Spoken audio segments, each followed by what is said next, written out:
Salut à tous, c'est Jean-Mi. Aujourd'hui, on va prendre le temps de parler d'un jeu avec son extension qui nous plonge dans une ambiance, dans une intention. Une expérience de jeu qui n'est jamais totalement indifférent. On va parler de Kuba et de son extension Malédiction. Si vous connaissez déjà Kuba, vous savez que c'est un jeu qui repose beaucoup sur la prise de risque, la lecture de table et cette petite tension permanente qui fait qu'on hésite toujours avant de lancer les dés ou de valider une décision. Et si vous ne connaissez pas encore, pas d'inquiétude. Au cours de la vidéo, vous aurez un petit i qui apparaît pour vous indiquer comment fonctionne le jeu de base. C'est un jeu où chaque action peut avoir des conséquences parfois immédiates, et parfois beaucoup plus tard. L'extension introduit de nouvelles cartes, de nouvelles mécaniques, ainsi qu'une nouvelle atmosphère. Une ambiance plus sombre, plus inquiétante. On joue avec des forces qu'on ne maîtrise pas totalement. Les Abyssos et les explorateurs revenus de terres oubliées, ils rapportent avec des pouvoirs anciens, parfois fascinants, parfois dangereux. Malédiction ne cherche pas à être spectaculaire à tout prix, elle installe une tension constante, presque psychologique. On observe davantage d'autres joueurs, on doute plus souvent. Ah, je fais le bon choix. Cela rajoute même de la profondeur au jeu. Si vous aimez les décisions difficiles, les retournements inattendus, les fins de partie qui peuvent laisser un petit goût amer, ou délicieusement satisfaisantes, alors cette extension mérite clairement qu'on s'y attarde. Installez-vous confortablement, on plonge dans les abysses de Kuba. Allez, on va voir comment ça se passe. Et on se retrouve avec le jeu. Alors maintenant que le décor est posé, on va entrer dans le vif du sujet. Dans cette vidéo, je vais vous proposer un tour complet de Kuba Malédiction, pour que vous puissiez vraiment comprendre ce que cette extension apporte au jeu, et surtout si elle est faite pour vous. Pour un rappel du fonctionnement du jeu, il y aura un petit i qui apparaîtra sur la vidéo que j'ai faite du jeu de base, et en allant sur la page de la vidéo dans la description, vous la trouverez également tout en bas. On prendra le temps de parler des nouvelles mécaniques introduites par l'extension, les malédictions, les nouvelles cartes, et la façon dont elles viennent modifier le rythme et le choix des joueurs.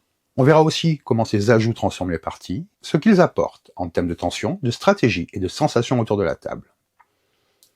Puis, je vous partagerai mon ressenti après plusieurs parties. Ce qui fonctionne, ce qui surprend et aussi ce qu'il faut savoir avant de se lancer. Je vous dirai bien entendu pour quel type de joueur l'extension est faite. L'extension est un véritable raz-de-marée de nouveautés qui débarquent pour renouveler l'expérience de jeu. Vous allez faire la connaissance des Abyssos, une toute nouvelle faction d'explorateurs des mers. Ces aventuriers intrépides reviennent de leur expédition avec bien plus que des trésors. Ils ont été marqués par de mystérieuses malédictions qui leur confèrent de nouveaux pouvoirs, aussi puissants qu'imprévisibles. Ces malédictions viennent ajouter une nouvelle dimension stratégique au jeu. Plus de surprises, plus d'interactions, et surtout beaucoup plus de rebondissements pendant la partie. Avec cette extension, attendez-vous à des retournements de situation, des coups bas bien placés et des décisions encore plus tendues. Les Abyssos forment une nouvelle faction, mais avec une particularité importante. Elle ne possède aucune mécanique spéciale propre. Elle fonctionne exactement comme toutes les autres factions du jeu de base. Leur vraie force, c'est leur compatibilité totale. Vous pouvez les combiner librement avec toutes les autres cartes pour créer des stratégies encore plus variées. En clair, les Abyssos enrichissent le jeu sans le compliquer, tout en ouvrant la porte à de nouvelles synergies. Ici, vous avez les malédictions. Les cartes malédictions introduisent une toute nouvelle mécanique dans Kuba. Lorsque vous en remportez une, vous devez en assumer ses effets, souvent puissants, mais rarement sans contrepartie. Ces cartes peuvent totalement renverser une partie. Elles offrent de gros avantages, mais au prix de sacrifices parfois lourds. Autrement dit, chaque malédiction est un pari. Est-ce que le pouvoir vaut vraiment le risque? Quand vous gagnez une malédiction, vous devez appliquer son effet immédiatement, et cet effet reste actif tant que la carte est en jeu. Certaines peuvent vous aider à dominer la partie, d'autres peuvent vous compliquer sérieusement la vie si elles sont mal maîtrisées. Les malédictions demandent donc une vraie prise de décision. Les jouer au bon moment peut tout changer. Pour la mise en place de l'extension, c'est très simple.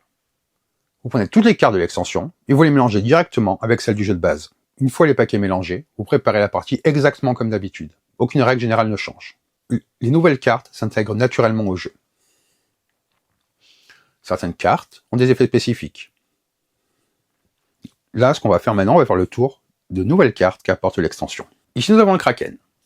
Le Kraken déclenche une course collective. Tous les joueurs jouent en même temps, sans limite de lancer. Le but est simple, être le premier à atteindre exactement 16 avec l'ensemble de ses dés.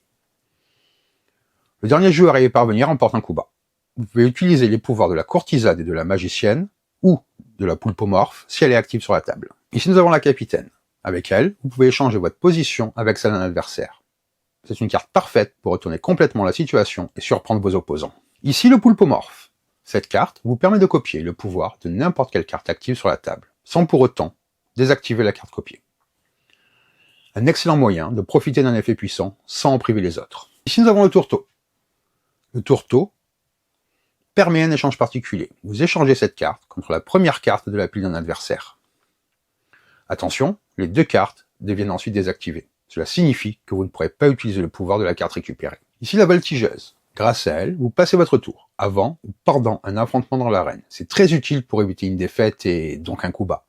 Mais attention, cette carte ne permet pas d'éviter un duel, ni l'effet d'une carte légendaire. Ici nous avons le colibri. Une fois remporté, le colibri vous permet de retirer un coup bas de l'une de vos piles. Pour que cet effet fonctionne, la carte doit être active. Le serpent. En fin de partie, tous les points de victoire négatifs des cartes malédiction présents dans la pile du serpent deviennent positifs. Petite subtilité, vous pouvez placer cette carte face cachée lorsque vous la remportez. Ici nous avons Shalmektun, Yamakhal et Quetzalcoatl. Quand vous remportez l'une de ces cartes, vous avez le choix. Soit vous la gardez, soit vous l'offrez à un autre joueur. Le joueur qui la reçoit peut la placer sur la pile de son choix. Attention, ces cartes donnent des points négatifs. Il est tout à fait possible de terminer la partie avec un score final inférieur à 0.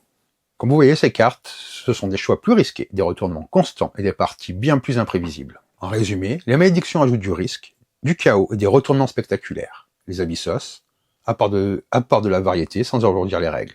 Ensemble, elles renouvellent vos parties de Kuba. Avant de vous donner mon avis sur Kuba et malédiction, si la vidéo vous plaît jusque-là, pensez à mettre un petit like, ça aide énormément la chaîne. Et si ce genre de contenu vous intéresse, n'hésitez pas à vous abonner pour ne pas rater les prochaines vidéos. Dites-moi aussi en commentaire ce que vous pensez de Kuba. Est-ce que vous avez déjà joué au jeu de base? Est-ce que cette extension vous intrigue? J'ai toujours vos retours et ça aide vraiment à faire évoluer la chaîne. Il y a des extensions qui ajoutent du contenu, d'autres qui peaufinent un système existant, et puis, plus rare encore, celles qui transforment l'expérience sans jamais la trahir.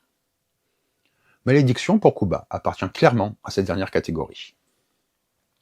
Dès les premières parties, on comprend que quelque chose a changé. Pas une révolution brutale, non, mais une lente dérive, presque imperceptible, vers quelque chose de plus sombre, plus tendu, plus instable. Comme si le jeu, jusque-là joueur et malicieux, avait décidé de tester votre capacité à faire des choix et d'en assumer les conséquences. Avec Malédiction, l'univers de Kuba s'épaissit. On quitte les rivages familiers pour s'aventurer vers des zones plus troubles, plus profondes. Les Abyssos ne sont pas de simples nouvelles cartes. Elles incarnent une idée forte, le pouvoir à un prix. Ces explorateurs, revenus de terres inconnues, ne rapportent pas seulement des trésors ou des compétences inédites, ils ramènent avec eux des forces anciennes, instables, parfois dangereuses. Et cette idée irrigue toute l'extension, autant dans son thème que dans ses mécaniques. On ne joue plus seulement pour gagner, on joue pour survivre à ses propres décisions. Là où Malédiction impressionne, c'est dans sa capacité à raconter une histoire sans alourdir les règles. Les cartes de Malédiction ne bouleversent pas la structure du jeu, elles s'intègrent naturellement, presque discrètement. Et pourtant, leur impact est immense. Chaque malédiction devient un dilemme. Est-ce que j'accepte ce pouvoir maintenant, en sachant ce qu'il me coûtera plus tard? Est-ce que je prends ce risque, ou est-ce que je laisse un adversaire s'en emparer? Le jeu vous pousse constamment à négocier avec vous-même, à mesurer le court terme contre le long terme, à accepter que la meilleure décision immédiate n'est pas toujours la meilleure décision finale. Malédiction transforme la lecture de la table. Chaque joueur devient une menace potentielle, mais aussi une victime en sursis. Une carte apparemment anodine peut se révéler dévastatrice quelques tours plus tard. Un choix fait à la légère peut revenir vous hanter au pire moment. Et pourtant, rien n'est injuste. Le jeu ne punit pas, il révèle.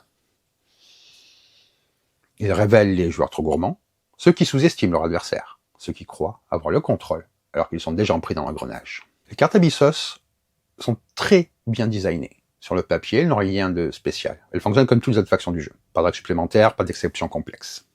Et pourtant, leur simple présence change la dynamique globale. Elles offrent plus de combinaisons, plus de liberté, plus de ponts entre les stratégies. Elles rendent les parties plus organiques, moins prévisibles, plus vivantes. C'est une extension qui ne cherche pas à briller par la complexité, mais par la cohérence. Là où Malédiction excelle vraiment, c'est dans ce qu'elle fait autour de la table. Les silences tendus, les regards échangés quand une carte est révélée, les rires nerveux quand quelqu'un comprend qu'il vient de déclencher quelque chose de bien plus grand que lui. Ce sont ces moments-là qui marquent. Une victoire arrachée grâce à une malédiction que personne n'avait anticipée. Une défaite anticipée avec le sourire, parce qu'elle était belle, logique, presque narrative. Des parties qui se terminent avec cette phrase. Ok, on en refait une. Malédiction donne aux joueurs des outils, parfois dangereux, et le laisse décider quoi en faire. Elle récompense la prise de risque, l'audace, la lecture du jeu adverse. Elle punit l'excès de confiance, mais jamais gratuitement. C'est une extension qui fait confiance à l'intelligence ludique de celles et ceux qui s'y aventurent. Malédiction est une extension de caractère. Elle s'adresse aux joueurs qui aiment quand un jeu raconte quelque chose, quand chaque décision a du poids, quand la victoire se mérite vraiment. Elle enrichit le jeu sans la dénaturer, elle le complexifie sans l'alourdir, elle apporte du chaos, mais un chaos maîtrisé, presque élégant. Et elle transforme chaque partie en une histoire dont on se souvient. Si vous aimez les jeux qui ose vous mettre face à vos propres choix. Si vous aimez quand la stratégie rencontre le risque, alors préparez-vous à plonger dans les abysses. Parce qu'une fois qu'une malédiction est lancée, il n'y a plus de retour en arrière. Donc voilà pour cette vidéo, j'espère que ça vous a plu. Je vous invite vraiment à aller découvrir cette extension d'un jeu que j'aime beaucoup. Et sur ce, je vous dis bonne partie et bon jeu!